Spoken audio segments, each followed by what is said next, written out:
नमस्कार. तर सगळ्यांचं नवीन एका व्हिडिओमध्ये खूप खूप स्वागत आणि सगळ्या सबस्क्रायबरचं मनापासून आभार. तर आता इकडे थोडी थंडी कमी झालेली आहे आणि आपल्या इकडं जसं हलकी हलकी सकाळी थंडी राहते तशी थंडी असते आता इथं आणि झाडं पण हिरवी व्हायला सुरू झालेली आहेत. तर आज आम्ही मासा बनवतो. तर त्याच्यासाठी नारळ इथे मिळतो फ्रोझन विकत, पण म्हटलं नाही अख्खा नारळ आणूनच फोडूया. तर नारळ आमचा उभा फुटला, काय हरकत.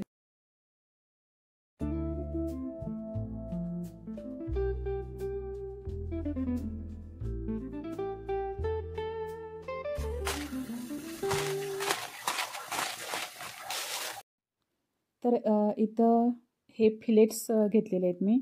तर हे तिलापिया नावाचा मासा इथे कॉमन असतो. तर हा सगळ्या स्टोअरमध्ये अवेलेबल असतो आणि हे फिलेट्सचे आहेत ते हे बिना काटेचे आहेत. याच्यामध्ये एकही काटा नसतो. तर हे फ्रीजरमध्ये होते, रात्री फ्रीजमध्ये ठेवले होते. मग थोडंसं नॉर्मल व्हायसाठी मी यांना बाहेर ठेवलं होतं थोड्या वेळासाठी. आणि आता जास्त काही मसाला वगैरे लावणं नाही आहे. आपलं चटणी मीठ आणि लिंबूचा रस लावून थोडंसं मॅरिनेट व्हायला ठेवणार आहे. त्याच्यानंतर मग याला शालो फ्राय करणार आहे. तर दोन्ही बाजूनं चांगला मसाला मी लावून घेतलेला आहे आणि याच्यासोबत मग मी खोबऱ्याची आमटी करणार आहे.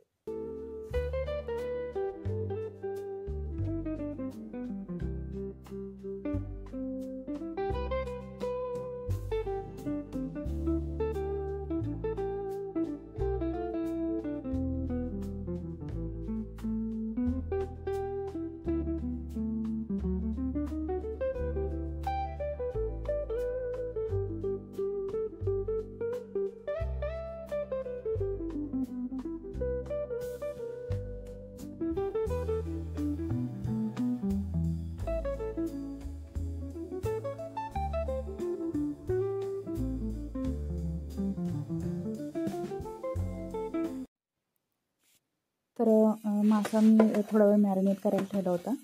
आता याला तांदळाचं पीठ आणि थोडासा रवा लावून मी भाजून घेणार आहे. असं शालो फ्राय करणार आहे तव्यावरती, म्हणजे जास्त तेल लागत नाही आणि मासा तेलकट पण होत नाही.